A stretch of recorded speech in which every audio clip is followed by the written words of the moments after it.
Thank you. As far as I'm concerned, the economy is not working. Nigerian economy is not in green. Nigerian economy is not in amber. Nigerian economy is in red. The only thing is, it is not yet in crimson. That is it. I have reasons. In a country where the monthly minimum wage of a citizen cannot buy a 50 kg bag of rice, that economy is in trouble. In a country where the minimum wage of citizens cannot buy a 50-liter diesel jerrycan of diesel, quote me that that country is in trouble. So we are living in a country where the variables are wrong. They are not working. We are on the wrong trajectory. I've analyzed it from an engineering perspective. We are wrong. I analyze it as a chartered accountant. We are wrong. I've analyzed it as a tax practitioner and a chartered tax analyst. Nigeria is on the wrong track. And we are talking about media moderation now. You are seeing a country where strategic industrial sectors are collapsing. Strategic domestic sectors are collapsing. Strategic commercial sectors are collapsing, and somebody will tell me the economy is working. The economy is not working. Okay. And we better get it right. You're talking about you're talking about a country where between 1965 and 1989, the then generation of leaders that we felt were illiterate conceived the idea of having at least 4 refineries. As a practicing petroleum engineer and a gas engineer from 1990 to now 2024, you're talking about 34 good years. The generation of leaders that we have didn't deem it fit to maintain what they inherited. They didn't deem it fit to construct a single refinery. Do you expect anybody to tell you that we're going to run into energy crisis? You don't need anybody to tell you that we're going to run into energy crisis. Look at the institutional investors that are in Nigeria, especially the multinational companies. They are running away because of business climate hostilities. And somebody will tell me, with my engineering knowledge, with my accounting knowledge, that they are divesting. You can tell me that.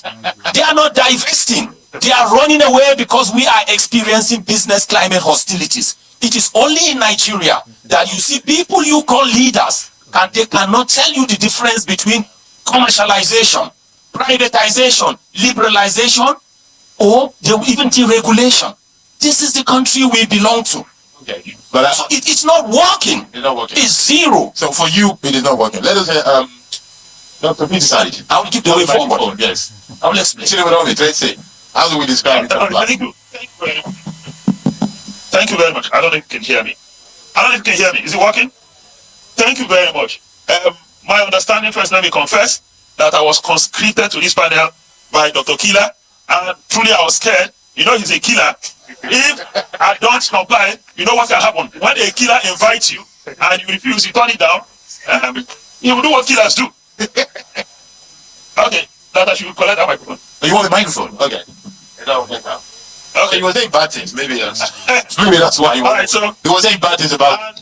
If you know Magnus Oyibe, I'm sure you listen to Dr. Ruben Abati and Professor Edosa that he's associated with arresting people. He arrested me. So then, my understanding is that we should talk about President Tinubu's economic policies, implement strategies, and the impact. We cannot, and let me be straight up, and I'll say 2 things. The first is that I am not an economist. My only claim is that I am a street economist. Well, that's right. So it's not only Magnus Onibe that is leading from the street. I am on the street. The second thing I like to confess is that I'm a member of the APC. But for the purpose of this conversation, I practice what is called rational detachment. I'm going to detach myself from APC and look at things objectively. No, stay there. Now, talking about President Tinubu's economic policies. 2 are outstanding or preeminent. Nobody can deny the fact that he's focused on reforms. And 2 are prominent, like I said. The first one is the removal of the fuel subsidy. The second is the floating of the exchange rate, or unification of the exchange rate. Unfortunately, these 2 key policies have produced unintended consequences. And I'm not a specialist in giving bad news. But the truth of the matter I don't know if you call this bad news, is that the two policies have produced negative unintended consequences. And I'll just point to some of the impact of these policies. Reforms typically are supposed to produce better outcomes, improve outcomes that will impact on the lifestyle and the living standard of the people. But in this specific instance, in the current instance, now, unfortunately, we have consequences that are not cheering, that anyone is not excited about. And it's not about intentions. The intentions may be right. Today, we are facing inflationary pressure. At the time the president came to power, inflation, month-to-month inflation, year-to-year inflation in the neighborhood of 22%. Today is 33.2%. Now, food inflation was in the neighborhood of 20-something percent. Today is 40%. What it means is that certainly it's going to impact on the living standard of the people. The average Nigerian. Of course, if you look at the other consequences, the issue of foreign exchange. Today, with 30,000 naira, you can buy by far less. And I was arguing, I had a series of engagement with labor leaders when my last column talked about the minimum wage, and I said numbers versus value. And I had a typical argument with labor leaders, and I said, listen, I support a minimum wage increase. Outright, clearly, I make that position clear. But let's also begin to emphasize productivity and value, not just numbers. If you increase minimum wage today to 1 million naira, and your 1 million naira cannot buy what 30,000 used to buy, or what I could buy a few months ago, you've got nothing. And so, as we push for minimum wage increase, let's push for two other things. Can government take critical steps to reduce cost of living? And can government take other steps to enhance productivity? Let's have productivity per unit justify the increase in minimum wage. If we don't do that, we'll have cyclic inflation and we'll continue to be on the same spot without making any progress. Meanwhile, we're talking about numbers, but not values. So, on the tubonomics, let me take the word of tubonomics. Let me take the word of Magnus Oyibe. You know, he's been credited with the capacity to coin words. Who have challenges? That's the truth. The policies are producing unintended consequences. And like I said, it's not about nobility of intentions. Yes. Perhaps the conception, the implementation, or the execution, there's something we're not getting right. We need to review it. It's not enough to buy ideas or pick up ideas, hook, line, and sinker. We should also look at the context. Every policy policy can be efficient dependent on the context. The context might change. If we execute a policy in Singapore and execute the same policy in Nigeria, they are certainly not going to produce the same effect. They're not going to produce the same impact. And so, in summary, because I know that other panelists have contributions to make, my position is that the intentions may be good, but it is not producing desired positive results. So let's review the economic policies and make it fit for purpose. Thank you very much. Yes, Mr. Bay. There's no doubt that we're going through hell. I don't want to bring the temperature down a bit because Comrade is so heated. And if we have a lot of heat, we also need some light. There's no doubt we're going through hell. But my question is always, because the general saying is that when you're going through hell, keep going. Keep going. But my question always is, are we going through it or are we going deeper into it? And the story is that we are going through it, that the sunlit uplands are there. And when Magnus invited me onto this panel, I said that I don't know what Tinubunomics is. I can pronounce it, unlike many other people here. I can pronounce Tinubunomics, but I don't know what it is. And I'm not an economist. So I guess that I'm here to be the idiot member of... no, I'm not even a street economist. I'm here to be the idiot member of the public who is at the receiving end of Tinubunomics and any other economic... I'm not sure that actually we've got to a stage where we can call anything Tinubunomics. We're only a year into experiencing whatever it is that the president is doing, and I don't know whether it will amount to a thing. But I will say this, that there are two things that I want to say, and I'm repeating myself. But we don't want to be trudging through hell and thinking that we're all trudging through it together, and then we see that some other people who have said, okay, you go on ahead, we're following behind you, and then we discover that they actually have a private jet to parachute them out of the hell that we are going through. And that's why, to me, I want to see my leaders suffering with me and giving up something.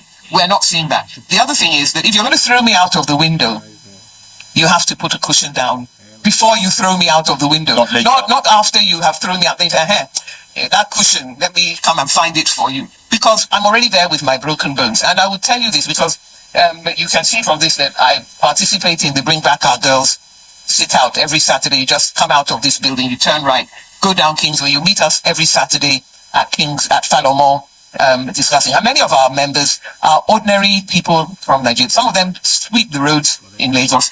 And they talk about, and I'm the one that is telling them, have you heard about this palliatives? Have you heard about this, the Onje Eko that the governor is doing for you? Have you heard? And they'll be telling me, the governor said that we street sweepers should each be given 10,000 naira extra per month. And they'll be telling me that some of us have not seen it at all. Some of us have had it twice. Some have had it for, but we have not had it for, and he said it was going to happen for six. So that to me, if you are going to put in place palliatives and you don't bother to make sure that those palliatives are hitting the spot that they are intended to. And I realize that people like me are supposed to suffer. I'm not at the top of the tree by any means, but the palliatives are not for you. But I think that when even the people who are, as I say, sweeping our streets are complaining, they hear about there's a place you can go and you can have a free meal, and nobody knows where these free meals are. Because everything that is sent out as a palliative passes through sticky fingers.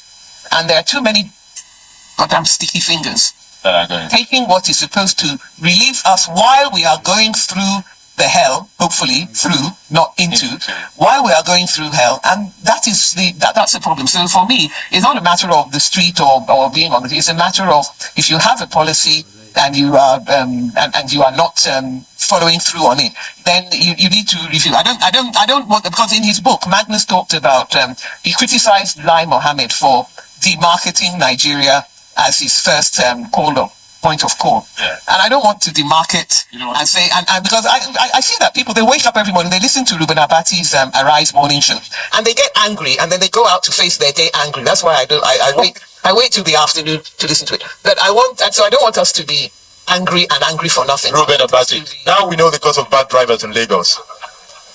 I want us to feel that there is a solution rather than nothing works, but we need to hear more of it, and rather than the sunlit uplands are there, and eventually, if you survive, you can make it better. Thank you very much. Sam Abate, what is Tinubunomics, and is it working? Well, I never heard the word Tinubunomics until I met Magnus Oyibe at a party, actually. And he said there was going to be a panel like this on Tinubunomics. Well, once he said that, I wrapped my head around what he was talking about. And it was clear to me that he was trying to find some perspective on Tinubunomics. And for us to understand Tinubunomics, you have to understand Tinubu himself, because that is the name from which the whole idea itself is coming. Who is Tinubu? What is his worldview about economics and so on? Well, Tinubu comes from two backgrounds. One of the background is that he believes in the laissez-faire economy. And two, he also believes in the grassroots. So if you want to bring the idea of Tinubunomics in perspective, you have to marry both the laissez-faire logic and also the grassroots logic, because from the grassroots you see him as a politician, and then from the from the laissez-faire perspective, you see him as his own way of tackling it and trying to marry the idea of free market with the concept of including the people generally. Now, how do you now marry that with his handling of the national economy? Well, Peter Sai started by saying that he came with the idea of bringing reforms of subsidy and the collapsing of the window. That is true, but in a sense, that is a little simplistic. In the way you handle it. You look at it in the context of what he inherited, what he met on the ground, and the person who explained, who captured the state of the economy when Tinubu became president is no other person than the former CBN governor and now governor of Anambra State, Charles Soludo, who said Tinubu met an economy which was like a dead horse standing. What does that tell you? It tells you that the economy was all but dead. An economy that was owing about 30 trillion naira in debt and had accounts all over the world in multiples of billions of naira. And you translated it, realize when you translate them, there were some of them were as much as 500 million pounds. That was the one that we were told. So when you met an economy like that and you want to reform it, it's not going to be an easy path.